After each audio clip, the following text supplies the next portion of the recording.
So the purpose of this presentation and the purpose of this project is that we are developing a request for qualifications, which is an informational packet that would be sent out to developers and people interested in working on the 201 Jefferson site to make the vision a reality. And the reason why we're here today is to work with you as community members to help us understand what your vision is for the property. The request for qualifications will include a few things. It'll include a site plan, kind of a design plan rendering, and also show potential building types on the site. It includes a survey of the property so we understand all of the infrastructure, where all the property lines are. It includes drone imagery of the site. It includes a market study that tells us what the demands are for future uses and what could be accommodated on the property. And it also includes a development pro forma for the vision, proves out the site and shows that the numbers work, that it will pencil, so to speak. So you all know that the site, where it's located, right behind the Rite Aid, it's 7.4 acres in area. So I'm just going to go through some of the existing conditions. So the next slide tells us the lot size, 7.4 acres. We started back in February. I'm sorry that you have to look at snow on this beautiful sunny day. There have been environmental studies completed, so we know what is on the site. We know that it can be developed. We also have looked at your existing planning documents, the master plan and the zoning ordinance. So I'm going to show you what the property is identified as according to those documents. We also look at Walk Score. I don't know if you've been to Walk Score. It's a free website. You could type your address in and see how walkable the property is. 100% is the highest, so this site is 76, showing us that it's very walkable. It's very close to downtown. It's close to parks. Should we go to the next slide? So looking at the zoning and the master plan, and it's important to know the zoning, even though the zoning can change, but we always like to know what is happening around the property too. So we don't ever want to look at this in isolation. So we know that there's commercial uses nearby, there's residential uses nearby. We know that it's master plan for planned unit development. And that designation means that the city welcomes a vision for this property. It's hard to identify just commercial or just office or just recreation. Being 7 acres and maybe potential for other acreage because there is property for sale nearby, there could be a mix of uses on this property. So that planned unit development is a designation that indicates that the city is open to a concept for this property. Next slide. So this is just an aerial giving you an overview of what some of the streets are. I know you know it well, but we have Genesee Street. We have M24, which sees 25,000 vehicles on it per day. It's a very busy street.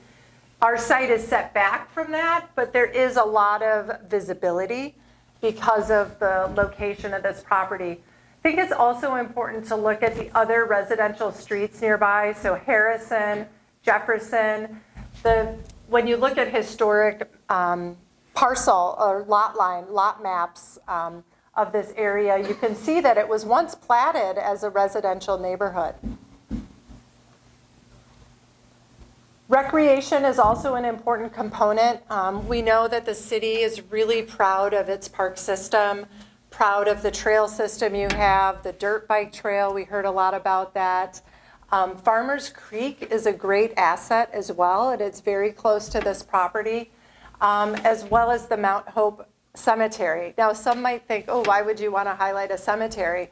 But many people use cemeteries for recreation. They walk their dog, they jog in them, they're serene, they're quiet. You know that there won't be any development there. We saw hawks flying. I mean, we really thought it was quite a place when we came to visit. So I think it's just good to see that this site has these assets within a 5-minute walk. All right, I'm going to turn it over to Rob to talk a little bit about the population, the demographics, and economics. Okay, so we just started looking at the demographics and kind of the market situation for the property. On the right, you can see a population pyramid, which is a nice, kind of nice and fat and evenly distributed pyramid. Kind of shows that in the city of Lapeer, you have a broad range of ages. We started to project out population, and we're finding that, and we expect that the largest bump is going to be in the older, kind of 65 to 84-year-old demographic, but that doesn't mean that the other demographics are insignificant. They're actually very significant because you have this, like I said, very well-proportioned pyramid. Otherwise, we identified a primary market area because we don't want to just look at the city of Lapeer. We are actually going to look at the city of Lapeer and the 4 townships that surround it, because that's probably a better representation of the population that would be shopping in downtown Lapeer, as well as looking for a house in Lapeer. So that's kind of the geography we use to analyze a lot of our data. Like, for example, the population in that 5 jurisdiction area is about 33,000 people. So it's a pretty big market. And as far as high school diplomas, educational attainment is pretty much on par with the country, so very much in line with that. So on to the next slide. One thing that we notice is that the housing stock generally is older. So there probably is an opportunity for for a project like this to have an offering of new housing stock. Now, having said that, you do have a lot of new construction going on in the city. You've had 163 new units built in the last 3 years, so I think developers are already figuring that out. Buyers are already demanding it, but that still probably supports the idea that on this particular property on Jefferson, having some new offerings, particularly some of these new housing types that Lene was talking about earlier that may not be as common here in Lapeer, having that to offer is going to be enticing. Let's see. One little data point is that the fourth quarter 2021 average home sales in Lapeer County, that was $232,000. So, and that's quite a bit up from where it was a couple of years ago. So housing prices, as I'm sure you all know, are going up here in Lapeer. So next slide. And then, of course, we look at what kind of businesses are needed, what kind of businesses might be lacking in the general vicinity of 201 Jefferson.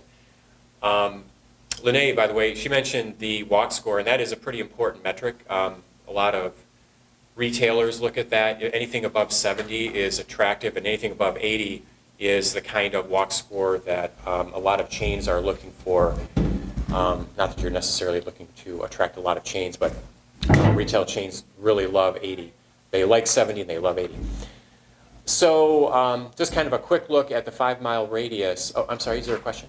Well, I was looking at demand, supply, and retail gap. What does supply mean? So, so supply is, this is actually data that we purchased.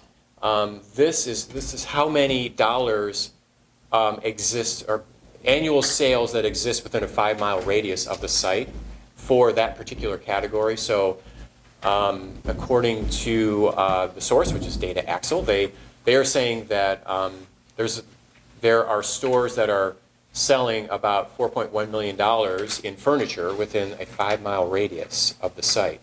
But based on kind of national averages that are adjusted for Lapeer's income, we believe that it should be higher within that 5-mile radius. So that kind of applies to all these other categories. So grocery stores is underserved. Now that could be because there are grocery stores outside of the 5-mile area, but nonetheless, within that 5-mile radius, it's underserved, and the same with some of these other categories, like clothing stores, particularly, and shoe stores. So, and we're going to take an even deeper look at that, because we're going to look at a 2-mile radius and a half-mile radius to look at some of the, just so we have a better understanding for stores that have a smaller kind of draw. So we'll have more data later. But anyway, the point is there's a lot of opportunity for these stores, certainly, and probably more on the site. And I think that might be the last. So, We're going to the survey. all right, the survey. So Rob's data that he's sharing, and as he mentioned, he's going to be doing a deeper dive too. This is just our kind of big picture, and we're going to be narrowing that down as we get into more of the concept plans. But we wouldn't want to be doing a plan for this property in isolation of what the market conditions are, because you wouldn't want to set up a concept that wouldn't have demand in the marketplace. So we're really trying to be realistic about what could happen on the property, which is why we look at the residential, the housing data, as well as the commercial data. And then we blend that with what the public wants. And so we did the survey. How many of you took that survey? Several of you, great.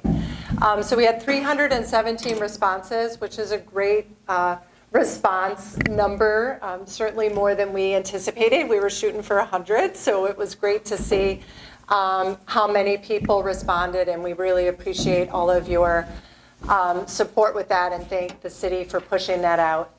The next slide, I'm just going to get into some of the results there. So we asked people how they would get to the property. Most people said a combination. They would walk, they would bike, and they would take their car. So the combination was the 88%. The next one is the uses. So we asked people, what do you envision on the property? Working, learning, living, so housing, shopping, like retail, recreation, and entertainment. So the entertainment was the highest number. We asked people about the pattern of development, so getting to some of the concepts that Malia is showing. So how should that pattern be established on the site? So, would it be active uses near the streets? We asked about neighboring streets connecting into the property, like I showed earlier, or a new cul-de-sac. Maybe it's just one street in and a circle. Or would it just be passive uses, like more of that residential or open space near the existing housing? So people focused on that active uses near the streets. We asked about M24 because it is such a prominent street nearby. And if we're going to be connecting this in any way to the downtown, to the park, what are we looking at in terms of the walkability? And most people said that true, 49%, that crossing Main Street is dangerous. It should be improved. Although people did identify that it does depend on the time of day, that 23%, and then whether you're walking or biking. But only 13% agreed. So I thought that was good to get confirmation, because whatever happens there, I think we need to pay attention to that street space and work collaboratively with MDOT and others to make it a safer crossing. We asked about new housing and how that housing could be developed or articulated, what kind of format. People said mixed use. So that would be like the downtown, where you have people living or working down below and living above. Townhouse was that example where people might live above or below one another, usually in a building that has 2, 3, 6 units together, like a row house. Then came apartment, single family detached. Folks did think retirement housing, but that could be any format, really. And then duplex, which would be 2 units attached. We asked about how the site should interface with the core downtown of Lapeer. And some people said it could be a mini downtown, office. Again, the gathering space received a lot of support, housing, and shopping. We asked about connecting the property to Farmers Creek and the Crampton Park. We asked if that was a priority. Most people said not really. So I think this result surprised us more than anything. I mean, again, we're from the outside. We're not residents. But when we drove around and experienced Lapeer, that water, the creek, the park was really quite an asset, we thought. But maybe it's just an asset that because of the distance and the streets, it feels like it's far away. But maybe there's ways we can bring it closer. At least perceptually. And then we asked people to describe what's missing in Lapeer, and we did this word cloud. And housing and entertainment were kind of the top things that folks wanted to see here. So then I mentioned earlier we have a couple of activities for you to do after this presentation. So we're asking you to kind of dig in a little bit more to the housing piece, because so many people thought housing would make sense on the property. But we want to know what type of format makes sense. And it could be a mix of all of these formats. And we shied away from images of actual housing because we didn't want people to react to the style or the architecture. So these are just diagrams. So you have the 2-unit attached where people live side by side. Live work where you have people living above, working below. A cottage court, these are single family homes, usually smaller homes, arranged in a courtyard. A courtyard building where those homes are attached in one building with the courtyard in the center. A multiplex is like a small, maybe apartment building that has 4 to 6 units in it. And then the 4-plex stacked where people live above and below and next to each other, 4 in a building. We're also asking you about that gathering space because, again, the gathering received quite a few votes in the survey. Any concept, people talked about having a place where the public would feel welcome, that it wasn't just private space. So gathering places can be different things to different people. It can have a different energy. And so we're asking you, what is that energy or that feeling that you're going to get when you go to that gathering space? So with your dot, you can vote on one of the 4. We also took a stab at some layouts, a general diagrammatic layout showing buildings in red and yellow, gathering spaces with the asterisks and the green, and then different ways that the streets could be laid out. Again, responding to some of those survey results that you provided. So we're asking you to give us feedback on these. We have little note cards where you can write down your thoughts. You can decide which one makes the most sense. Or the last activity, the next slide, is where you can draw your own. So we have sheets of paper with this aerial on it, and you can draw your own layout of the site. You don't have to draw. You can use words. You can use symbols. It's up to you. We don't want you to shy away from that if you're not as graphically inclined as Malia. So that's something you could even take home and return back to the city, and they can take a picture of it or scan it and make sure we get it. So our timeline, someone asked about the next steps. So we're going to have you visit these engagement stations. We're going to do a recap of the results of this meeting. All of this information will be put on the city's website. We're transparent. We want you to have the information that we have. So the fact sheet, we have a couple of copies here. This will be on the website, the presentation, the results of this meeting. We're going to take all of that and we're going to finalize some concept plans and then come up with a preferred plan working with our city partners. Rob is going to finalize his development pro forma. We're going to put all of that into the request for qualifications. That'll be presented to the city commission, and then that RFQ would be issued. We're looking at maybe early August for that, but we want to have everything done by the end of July. We hope that you signed in because that'll be our way to communicate with you, these updates. We're asking for your email if you can provide it. Are there any questions? I have a question. Sure. Back where were the results? Yeah. 71% residents, 45% worked in Lapeer, it said. Oh, yeah. Is that City of Lapeer or worked in Lapeer and the surrounding townships that you were talking We asked about the city, and people could pick more than one, so that's why this doesn't add up to 100. Yeah, I understand. Yeah. So that 45%, Yeah, work in Lapeer. Work in Lapeer, that means in the city of Lapeer? Mhm.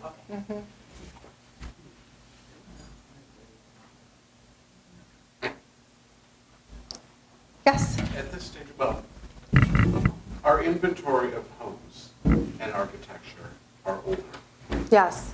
So part of this request for proposals or the RFP, are you going to be addressing any historical preservation or types of architecture that would be liked to fit in with the existing community? Or are you not going to limit the net to narrowing it down, let the developer sort of come to that conclusion? It's the latter. I think we would let the developer come to that conclusion, but if there are strong feelings about the look of the architecture, we'd like to know that because we will be doing a concept rendering of what a view would look like down one of those, if you want to maybe go back to the functional use. So we might take, as if you were standing in one of those street spaces, I don't know which one it might be, but we might, look at what does this view look like if this were the preferred, or this view, or this view. And so we would be showing a little bit of what that architectural character is. The RFQ will have narrative where we talk about the city. And it would be important for us to know if that is something you would like described. Just that for the City of Lapeer, the historic character, I'm not going to get it right off the bat, but I would like to know that, and then we can include something like that in there. Just that's a priority, that's a value, and that way the developer or team who is selected knows that that's something important and something that they might want to follow up on with you as a community. So I think it would be good if it is something you'd like described, that we talk about that, and then I could include that in the RFQ. I think it would be